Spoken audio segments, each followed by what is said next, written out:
So I'm out with Harry this morning at this local little woodland near to where I live. It's very near to the Manchester City Stadium, actually, the Etihad. And because all the spring's finally here and all the trees and bushes are finally in leaf, we're going to go and see what we can forage for our tea and try and make something later on when we get home with any edibles that we can find in the woods.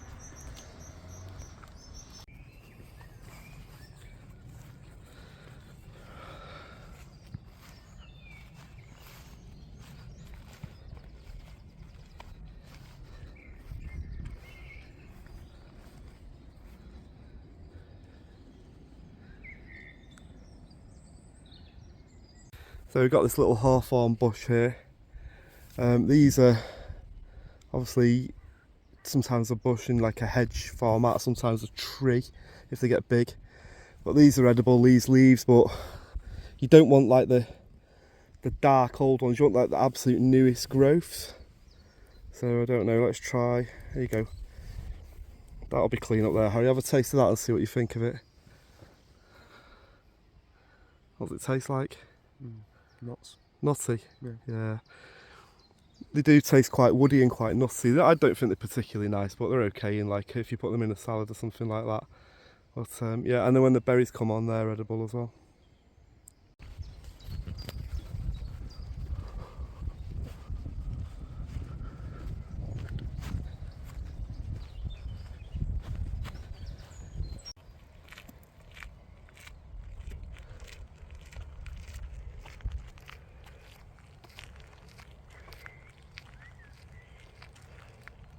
Right, so we're obviously not going to do a campfire today, but I was just showing Harry. These are both off the same tree, beech I believe it is. And if you're collecting firewood for any kind of campfire, some will burn and some won't. So this one is quite freshly cut, and when you break it, it'll flex a lot like this.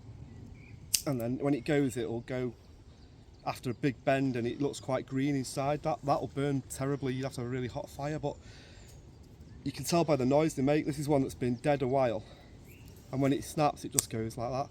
So you listen to the noise it makes as well. Any wood that you want it to make that kind of crackling on the fire noise, and that means that it'll burn excellent rather than be dead smoky and take ages to get going. As you'd expect in the woodland, there's absolutely tons and tons of bramble. But it's too early in the year for us. Yeah, these obviously late summer will all flower and then grow into berries. And I think it's around September. They should be absolutely massive, maybe late August. This whole area here is absolutely overrun with bramble. But Harry's left without me. I'll go and catch him up. Right, we've just come round this bend here in the path, and what have we just got a massive whiff of? Garlic we have, so we must be wild garlic round here, so we just need to have a little route around and try and spot it. It has like a spear shaped long thin leaf and grows quite close to the ground. I think that might be it down there. It won't be in flower at this time of year, but when it does flower it has a little white flower. Whoa, can you smell that smell getting stronger as you come down the steps? Yeah, so this is all wild garlic, I think. Here, let's have a closer look. Yeah, it is. So pick us one of them and let's just break a leaf open and smell it. Right, crack the leaf and just grind it a bit and see if you can smell. Let's have a smell of it, mate. Does it smell like garlic? Whoa, that is absolutely 100% garlic. Okay, so right, we're gonna forage some of this, definitely. Right, so I've got a plan. We've got some pasta in, and I think a few other bits that we need. So we're going to harvest some of this wild garlic and then have a go. I've never done it before. We're going to have a go at making wild garlic pesto. So we found a clean looking little patch here. I'm going to gather a few leaves now, and they're pretty easy just to break off. You don't need anything you don't need a knife or anything. I'm just trying to get the younger, fresher leaves. I'm not going to take millions because I just want to make a pesto for two of us. So probably a good handful will do. Oh, they smell amazing when you pluck them. Shame you can't smell it over the video.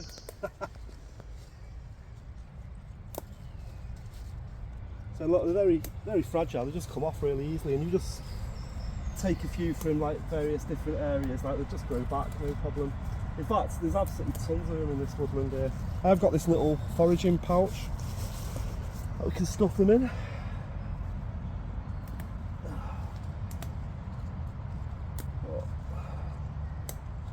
You won't even know we've been here afterwards. We're not going to decimate the place. Right, I reckon about another half a dozen, eh, Harry, and then I think that's enough, innit? We'll be smelling like Frenchmen tonight, won't we?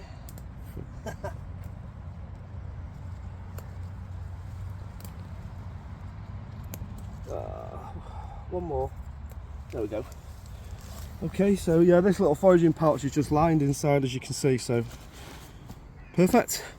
Oh, my fingers really stink of garlic now. Right, good stuff. Let's see what else we can find.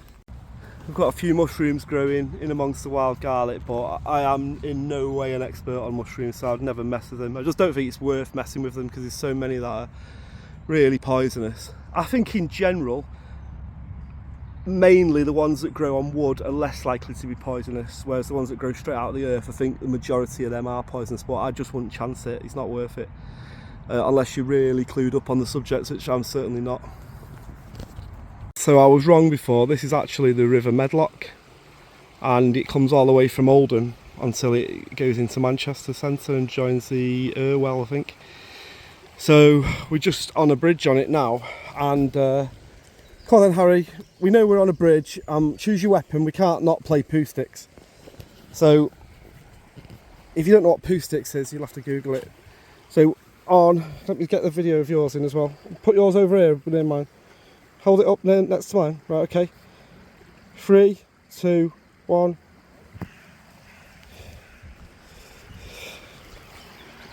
Right, can we see him? This is where I dropped my phone in the river, innit? Oh, there's one. That was mine. Ah, yes. There they are. I am the champion. Kneel before the champion of poo sticks.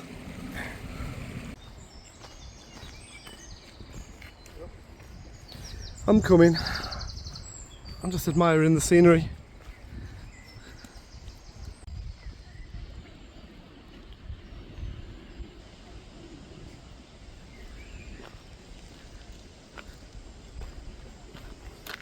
I'm trying not to scare them off, but there's a load of little ducklings just gone under there. Right, so I mean business here now. I'm putting on the PPE because I'm about to tangle with the toughest plant on the block. Right, it's the thistle. Everybody knows this thing is not something you want to grab by-handed, but it is edible. It's a bit more of a survival food, I think, than wild garlic, but let's have a go at it. So I've got a pair of clippers. Take it off at the bottom there. Now I should be able to handle it with these gloves on. I want to take all these leaves off it first, because the bit we're after is this big stalk in the middle. You can actually eat the roots as well. You can grind them up and roast them to make coffee, or you can just roast them like a root vegetable. I think they're quite tough though, so I think the smaller ones are actually nicer.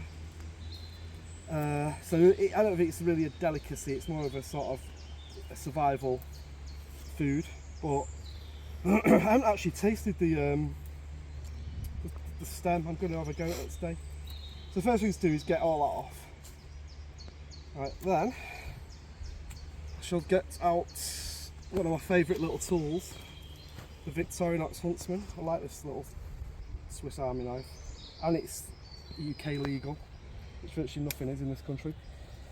So you want to get all these spikes off it, just for transporting it, and when you get home you're going to have to peel it twice really, because the skin is very stringy, or the outer layer, not a skin is it, is very stringy, so you want to get rid of all that. But then you can actually eat it raw then, like a celery, I believe. I'm saying all this and I haven't tried it, so I'm going to do a video of it later on. We're going to have a taste of it, me and Harry, and try it, but I'm just making it transportable now by getting all these horrible, vicious. Look, it's just covered in spikes everywhere, even the stalks. It is one well-defended plant. So yeah, so once we've got it like that, I'll take it home, wash it, peel it, and we'll have a taste of it later. Let's go. Pretty much everybody knows about the common nettle being edible. The easiest ways to consume nettle. By the way, he's got some great health benefits apparently, which I could do with at the minute. As you can tell, I've got a bit of a sore throat going on. You can take the young top leaves and you can dry them out in the sun on a a tea towel or something like that for about a week, and then just use them like tea leaves and make tea. Or these nettle soup is the other one, and there's loads of recipes online for that. I think it's just a bit of potato, a bit of onion, a bit of cream, and a load of nettles. It's meant to be delicious actually. I haven't tasted that, and it's on my to-do list, but we won't do that one today. We've got enough to be going on with at the moment. They're absolutely abundant though at the moment, nettles everywhere you look. So there's no excuse for starving to death. The first thing we're going to do is wash the wild garlic. I don't want dog wee flavoured wild garlic. Okay. The first thing we're going to do is wash the wild garlic. I don't want dog wee flavoured wild garlic.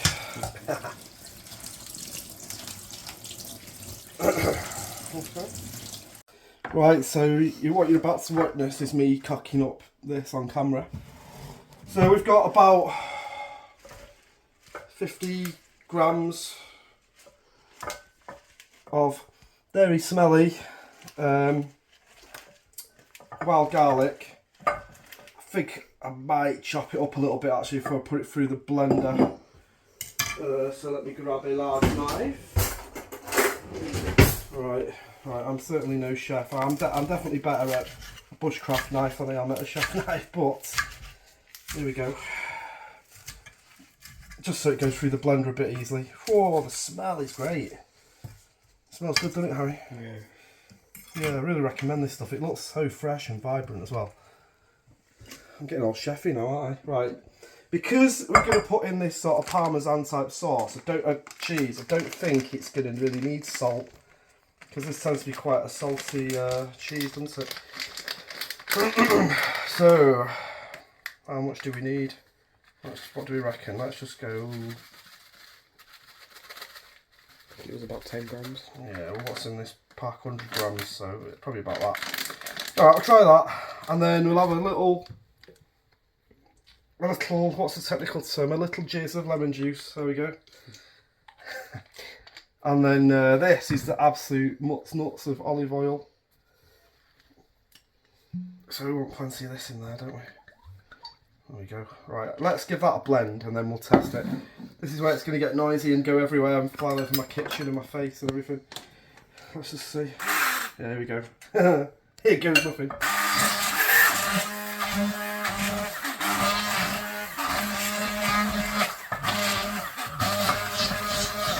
There's all sticking in there.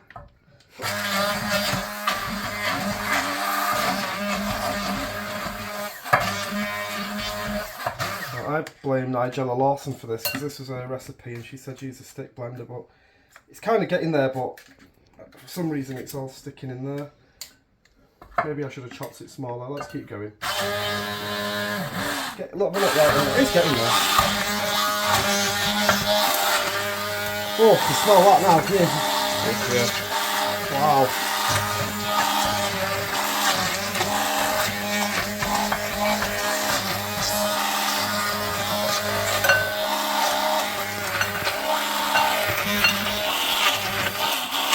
Alright, we'll get back to you in a minute when we've finished it. Okay, so it's actually a success, look. So we've got this kind of quite wet pesto. But we're going to put that in a container, stick it in the fridge for a bit, and then tonight when we have our pasta, we'll be doing the taste test. So let's see how it comes out. So we've just cooked up some spinach and ricotta tortelloni, and this is our wild garlic pesto.